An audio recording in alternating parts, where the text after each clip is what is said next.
So yun, what's up sa mga tropang MC natin dyan, it's Shibai once again. Ako yung Dugong Makata TV at welcome back sa ating YouTube channel. At sa lahat na may maraming bakanting oras dyan, halina at samahan niyo ako sa isa na namang battle review at reaction video na gagawin natin. At ang panonood natin yan ang laban ni... sino to? M-Site at saka Plaridel. Pero bago ang lahat, maglalambing na lang din boss, subscribe na kayo para updated kayo sa mga video yung ilalabas natin tulad nito. At di ka na tatagalan, let's go!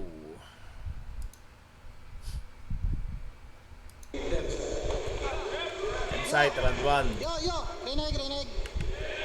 Malinaw. Basic lang daw sa kanya yung mga technicals. So, sample lang kita ng mga setup na advance, parang day zero. Yo, sound check. 12 fucking years sa game, di bumaba ang kalidad at nanatili sa market. Pero kung hahanapan mo ako ng bago, may bit-bit to na gamit. Ito si Langit, Lupa at ikaw ang napili kong prospect. 41 years old, piling Lebron, tangina, sa mga tira nakapos. Posterize to sa akin boss sa video habang yung tira nakapos. Di man yang stanalika sa aking clip at click magtatagpos. Sa unang round, harap-harapan, kitang-kitang tatagos. Hindi magets kasi sobrang tanda. Ba't pinapayagan pa ni Boss Eric na sumali to? Boss Eric, Laban no? sa sobrang handa, parang spaghetti sa January to. Anumang araw, anumang buwan, kahit saan pa to umabot, hindi mo ko kayang harapin parang katotohanan ng mga sinasampa mo kurakot. Bulag-bulagan ka pare, kaya ka binigyan ng sight. Sobrang hirap paliwanagan ganyan kapag minimal lang light. Mga stereotypical na ang sarap iwanang critical lang light. Ironic na galit sa CHR. Tapos biglang binigyan ng right. Talagang pikit kapag inaabot. Malabo na tong makatap out. Ahon 13 parang Earth Hour kasi isang oras to black out. Yung gameplay mo na paglumaan na para kang gunbound, useless at mukhang tanga parang patient nung lockdown. Tawag niya sa resort, resort. Di ba may kanta kayong Inhale, Exhale? Saan yun i-record? Resort ang puta. Kaya kahit nasa taas tayo ng poster, walang may paki sa atin. Tangina ka. O diba? Walang bumabattle sa'yo sa POI kasi hindi ka nila kilala. Hinati mo ba naman yung zero para maging 0.5? Huwag ka ngang nangaaning. O kaya napapraning kahit doblehin mo yung 0.5, wala nang zerong darating. Sabi na pa kay Sinay, no? 3 gunshots, 2 sa dib. Hinati yung 0 kaya 0.5. Malabo yata yun eh. 0 na yan, kahit hatiin mo 0 na yan, walang 0.5 yan dyan. Pag 0.5 yun ang 1. Pero yung 0 pag hinati mo wala na 0 na nga yun eh. Tas gumano no? Utangin mo 4 yun. Tas isa sa ulo. Utangin ay diliman na yun lahat. Akala ko ba strength in numbers, batang hina mo sa math. Teacher ka pa niyan. Pinapasahod gamit buwis ng mamamayan. Kung sa entablado nyo, nagbibigay ka ng karangalan, sa entabladong to, ikaw ang mawawalan. Kaya naman, kahit yung pondo kulang-kulang, sila ay puro sige lang. Alam nang ninanakawan siya, di lang siya nakikialam kasi di siya marunong magbilang.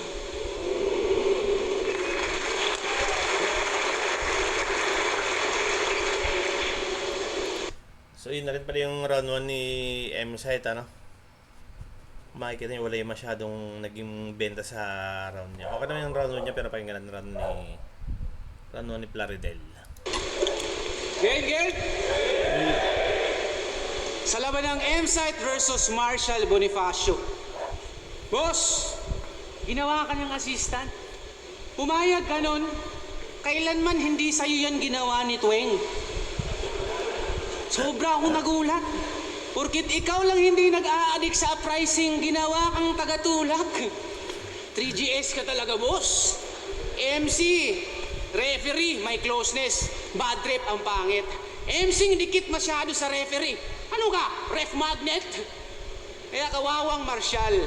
Sa laro ay inagawan, trinidor at ninakawan. Sinulsulan yung presidente, si Emilio niligawan. Sa panalo siya ay eager, kinunsyaba niya yung leader. Talagang may basbas ng presidente para magnakaw ang speaker.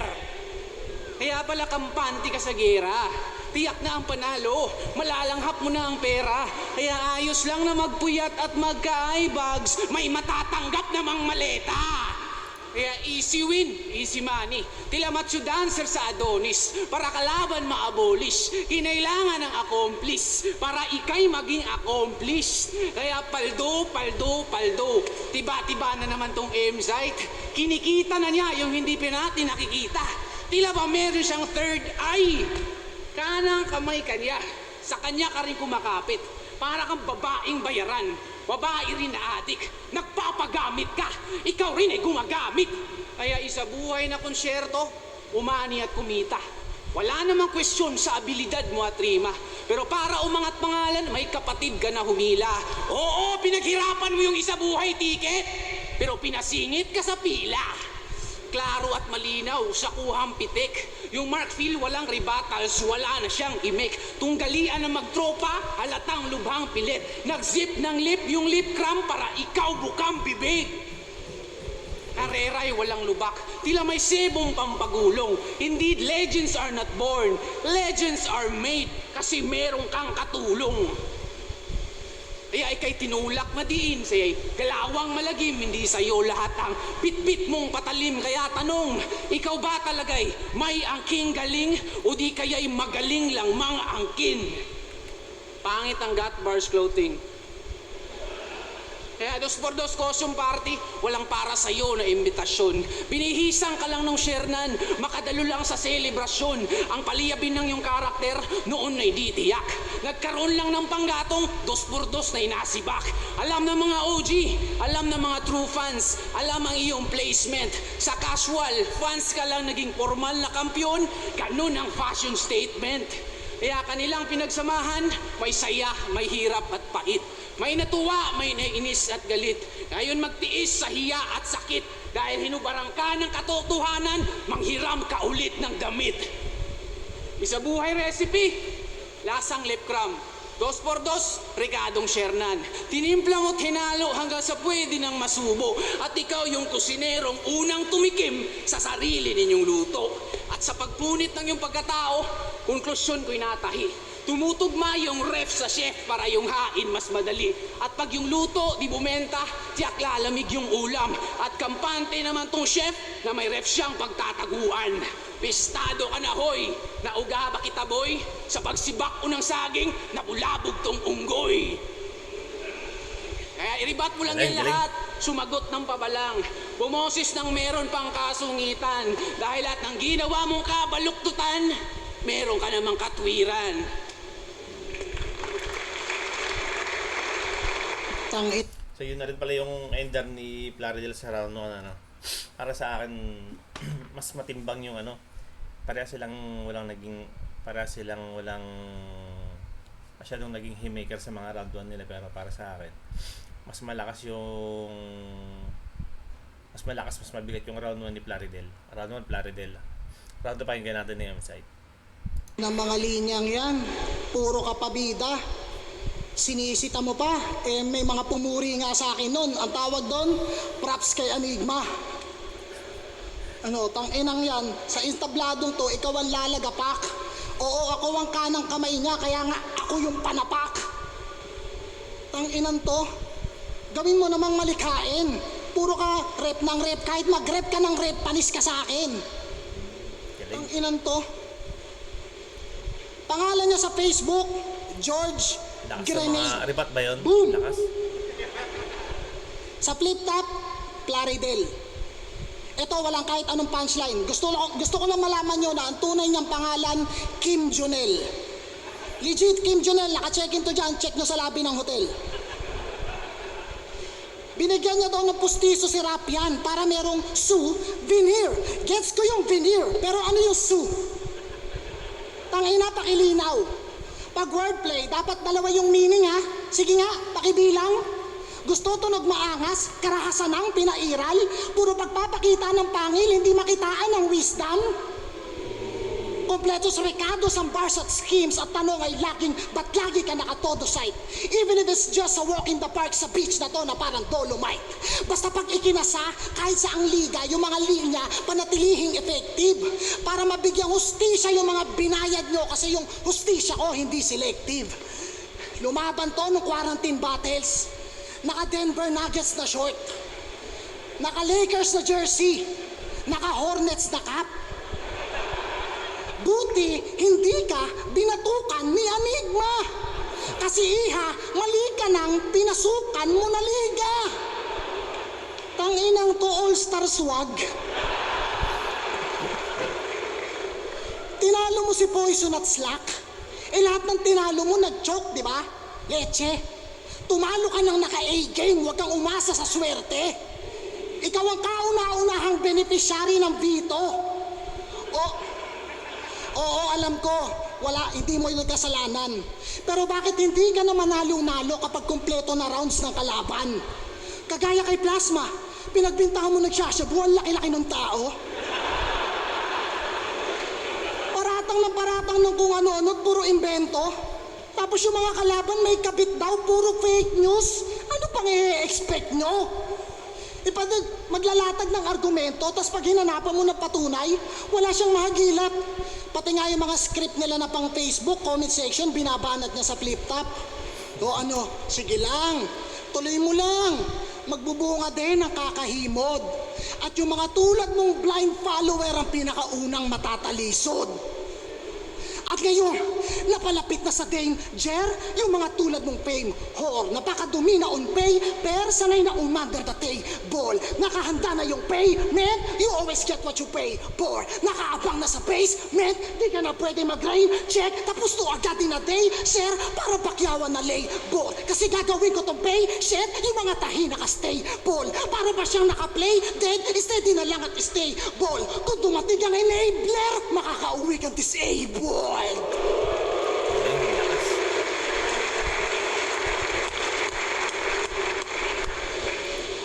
Round 2 game? Galing ng round 2 ni Masahit, lakas. At saka naano nyo na ba, nasubukan nyo na rin yung yung gano'n yung get up na gano'n yung iba-ibang brand. Yung iba-ibang team na Di ako yung gano'n eh. Di ako yung tipo ng gano'n. Yung di ba pag terno-terno yung mga suot. Round 2 ni Plaridel, pakinggan natin. Pinangalandakan ko daw yung aking natapos. Aking profesyon, diploma over diskarte. Aking pagiging mabuting estudyante. Ikaw, ano pala dapat ipagmalaki? Yung nag-cutting classes ka, tapos tumalong ka sa bakod? Pangarap ng nanay mo, maging pulis ka, pero pinili mo maging tanod. Roving, freestyle, tara kape, rapper na tanod starter pack. Ano pa?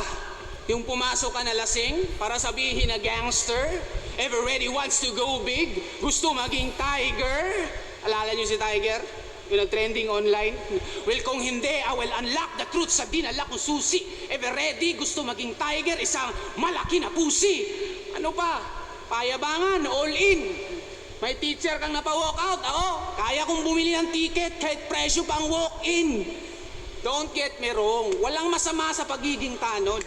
Makinig muna, Pips. Akin lang, wag nating pigilan kabataan mag-aral ng mabuti. Tigilan mo yan, please. Mali yung ikaw yung nang de-discourage. Ikaw pa yung may courage na mang-dis. Tinawag mo pang nerd si GL? Porket good student yung tao, kinukutsa mo pa? Bakit? Pag nahuli mong nagda-drugs yung anak mo, matutuwa ka ba? Ulul! Kaka-street smart mo yan. Baka ka humingal, baka ka magsisi. Street smart ka, ako, expressway legal, 400cc. And I have my seat, and I have my throne. May-ari ka ng motus, I'm a league of my own. Spoiled brat, sige, tantrums. Buhat mo sarili mong bangko, ako, buhat ko buong classroom. Same lang naman tayo ng aspirations, goals. We pray and we dream. The difference is, you only have the streets. Ako, I have ways and means. Kaya, I have ways and means. Simple lang naman ang aking pinupunto. Sa paaralan, tinuturo ko yung tama at mali. Sa kalye, magkakamali ka muna bago ka matuto. Tapos sasabihin mo kay Lucas na kontrolado mo kami, na hawak aming kapalaran, na alam mo aming destinasyon, alam mo aming hangganan. Bakit? Nung ako'y nakipagkamay, natansya mo ba't sinukat? Ramdam mo yung kalyo ko, di ba? Pero hindi aking mga binuhat. Pwede mo rin akong bintahan ng maling kulay kung yun talaga yung asal mo. Pwede mo rin akong guhitan, pero hindi yung palad ko. Pwede mo rin akong aralin, ikaw muna'y madadapa. Braille reading sa mga bulag. Bago mo ako basahin, ikaw muna'y mangangapa. Pwede mo rin akong gayahin, di pwedeng pagnasahan. Nahawakan mo lang yung palad ko kanina, hindi aking kapalaran. Kaya ang sabihin, kontrolado mo kami. Nagbibigay ba sa'yo ng kilig? Tandaan mong hindi nakakapugot ng ulo yung paghawak sa leeg. Ayun, mababangga ka lang ng sarili mong pandar. Ika'y mauungusan at sa paggulong ng yung palad mo yung nagulungan. Kasi pag nauuna ang yabang, walang aral na nakahagip. Hinahabol ka lang ng ganti, karma ay nasasabik. Matarik yung pataas, hingal pagpapanik. At pag nahulog ka sa bangin, walang akyatan pabalik. At itanim sa iyong kokote, sa maduming isip ay panghugas. Magsilbi sana ng paalala, ito sana ay di kumupas. Na kung kahapon ginawa mong aral, lagi merong kang panlunas. At pag tama desisyon mo ngayon, kontrolado mo ang bukas.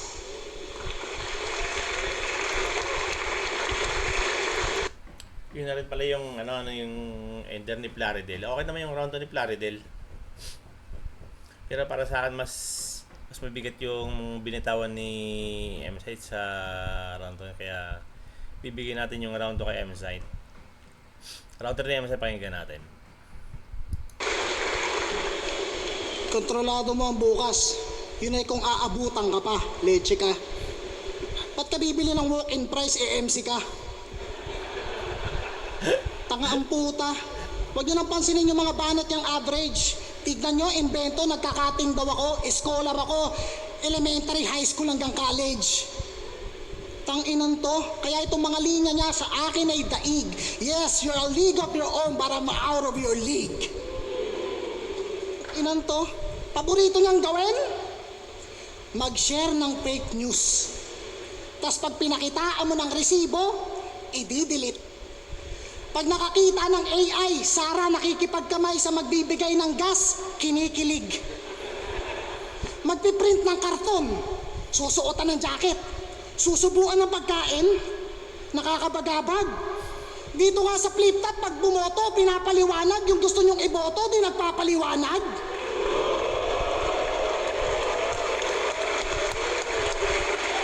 Kim Junel, paano ka kaya magturo sa mga estudyante mo kapag history yung subject? Paano mo pinapaliwanag kung sino yung sumulat ng Noli at El Pili at yung pinakarason kung bakit? Tapos pag naiisip kong taon-taon, paulit-ulit nyo yung tinatapik, ang sakit sa anit. Sa mga estudyante, payag kayo, yung nagbibigay ng test di marunong mag-fact check. May dumating lang na oil tanker, pangalan Sarah Sky, may post agad to. Para kang sintupre. Kahit Brunei, di kayo bibigyan ng gas kasi hari nyo si Roque. Didilis, bangag, karton, maleta, nagtatalo-talo pa talaga itong mga gago na to. O kay Imelda, may mga binawing alahas. Sa inyo naman, may nakatagong bato. Speaking of bato, mga suntok mo parang bato kasi hindi pumapasok. Galing, ano? Galing. Yung iba naman, pabalik-balik ng Europa, ginawang hagdan, kakapanig-panaog. Meron pang nagtago sa Europe, tas nahuli lang sa checkpoint, tang-inang yan. O sige, tama na yung ibang bansa. Pag-usapan naman natin yung sa mga Pinas lang. Galing, ano? Pinas lang. Wordplay, dalawa. Pinas, tsaka Pinas lang. Galing. Para sa mga maagang nabawian ng buhay at sa pagpatak ng mga luha. Para sa kanya, masagana ang pamumuno sa dami pa namang naging pataba sa lupa. May mga batang inosenteng nadamay, teacher ka. May nawalan ng anak, kapatid at pamangkin. Loyalty mo wala sa bayan, putang ina mo si Plaridel ka pa man din. Galing. Plaridel, Plaridel, mahiya ka kila Luna. Hanggang ngayon, ikay birheng naniniwala sa pag-ibig ng isang puta. Sumusunod ng walang tanong kung susumahin ay alipin na to. Nakasuporta sa mga taong dahilan kung ba't sa sariling bayan ay para pa rin bilanggo. Na para sila makalanghap na sariwang hangin, tayo ang naghihingalo. Nakayuko na ako sa sobrang papa ng tingin ko sa'yo. Ang galing. Kaya pala hinila niya pababa yung yung mic. Ganun pala maging sa dulo. Ang galing. Ano? Iyak na lang kayo? Humanda kayo sa 2028? O ba't sino bang nabudol? Kami ba? Tinutulan na yan dating-dati pa. Putang ina, mga propagandang meaningless. At oo, tang ina mo nang gagaling to sa dating kapwa mo DDS.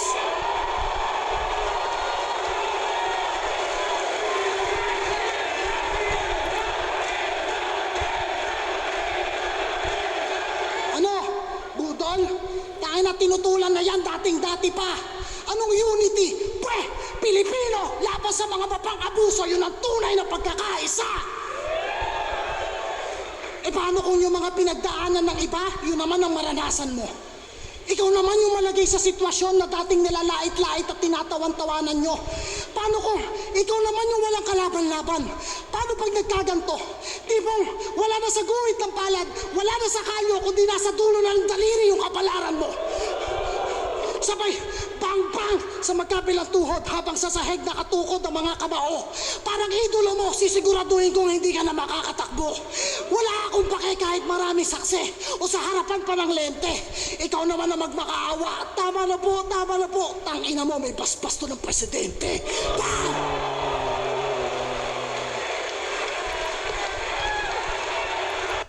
Galing no, lakas ng ender ni Emsite. Galing, ang lakas noon. Round to reply din, pakinggan natin. Galing, lakas. Grabe. Mga Duterte daw ako. Adik kasi. Mas malakas yung round na sa round ni Emsite. Galing. Mga Duterte daw ako. Adik kasi yung lola mo. Idol mo Trillanes. Game! Kasalanan na ba bumuo ng pamilya na winasak ng iba? Yan ang pabibo niyang pautot. Magaling. Knight in shining armor, tagapagligtas. Pero sa kada event, may chicks to dyan, may chicks to rito. Pag may babaeng dumaan, 360 yung head turn na parang eksorsismo. Talaga bang tagapagligtas ang iyong misyon? Pero masama din intensyon. Para lang administrasyon. Aayudahan tayo ng sardinas, nanakawan ng bilyon. Tagapagligtas o propeta. Pero emotionally, asawa, kinulata. Emotionally, asawa, kinulata. Emotionally, asawa, kinulata. Ibang bebot, tumungga ka. Mistula ka si Moses kasi may bitch kang binuka ka. Your wife thought that you're a gift from the gods. You one sneaky motherfucker. Sa isang whore na kaakbay. Ma'am, yung knight in shining armor mo, madam, sa Trojan horse nakasakay. Di mo ramdam ang kanyang hapdi at panagoy. Ang manhid mo pa, boy. Last resort ka ng asawa mo, sa ibang bitch ka lumangoy. Pero useless na, even if you swim your heart out. Michael Phelps to pag nag-freestyle, kaya champion ng tryouts. Kaya patay mali ka na lang, love. Huwag ka nang pumapalag. Sa tulad mong nagbubulag-bulagan, hypnotismo tumatalab. Ayo, anong pinagkaiba mo sa ex ng asawa mo? Garapalan ng pangit, mga asal ay ganid. Dalawang demonyong nagkakarera gustong makaranas ng langit. Kasi Emsite Everready, karakter na vice versa. Yung isa, good father and provider. Yung isa naman, taong manyakis at bully. Everready, isang maamo na pusa. Emsite, among mahilig sa pusi.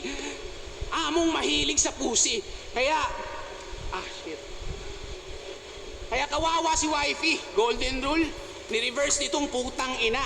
Quote and quote, gagawin ko sa'yo yung ginawa sa'yo ng iba. At Bisaya ka nga ba talaga? West mother tongue sa mother tongue. Puro babae naglamutak. Magkaalaman sino tigasin, sino nga ba yung panukat? Ikaw na may dila na panghiwa, ikaw na may dila na panugat, or ako na purebred na Bisaya na ang dila ay makunat. Bisaya sa salita versus Bisaya sa dugo. Bisaya pag nagsasalita tiyak tong madugo. Baseball bat sa iyong bungo, luggage cadaver, salvage massacre, duct tape sa iyong bibig para may language barrier. Savage question, sir, Bisaya ka nga ba talaga? Pwes tumahan ka na dudong, may dial sa dialect. Tumawag ka ng tulong pagkat di natuurong. Basag na bote, panaksak, deep wounds, deep cut, aiming for your weak spot. Wala akong dalang kutsilyo na-claim mo lang yung beer stab. Shitwak, mapapaihi to ng wala sa oras. Napainom ng diuretics, pananaksak ko'y in and out parang nasa biometrics. Butcher skills na basic, mag-uunahan na sa paghiwa. Yung pagsirit di tumila, maglalabasan mga pare. Tapos na ba yung misa? Kaya mga marites halina, inyong paligiran, inyong kagiliwan. Sa mga nauuhaw pa sa chismis, may gripo sa tagiliran. Kaya Bisaya, M-site ever ready. Sa iisang kahon nililigpit, ipipilit isisiksik, espasyo maninikip, katawan manliliit, katawan manliliit. Para ma-justify nating lahat, pinaka-cute ka sa 3GS.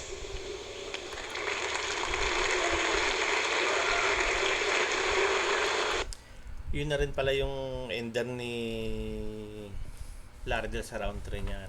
Ibang klase rin tumayo si Plaridel ng verso niya. Malakas yung round 3 pero hindi pa rin umabot sa lakas ng verso ni M-Site. Round 1 kay Plaridel, 2-3 kay M-Site. Pero pakinggan natin ang decision ng Orado. Second side 15, M-Site versus Plaridel against Pameses para sa kanilang pareho. Boto ng Orado, 5-0 against Thailand para kay M-Site. Maraming salamat. So, ayun no. Panalo si M-Site sa bottom 5-0. Body bag si Plaridel dito. At kita nyo naman. Gaganda ng mga palakas yung mga rounds ni M-Site. At yun ang content natin ngayon. Panalo si M-Site sa bottom 5-0. Hanggang dito lang mga boss at puli. Ito po si Makoy ng Dugo Makat TV. Wala, peace. I'm out, yo.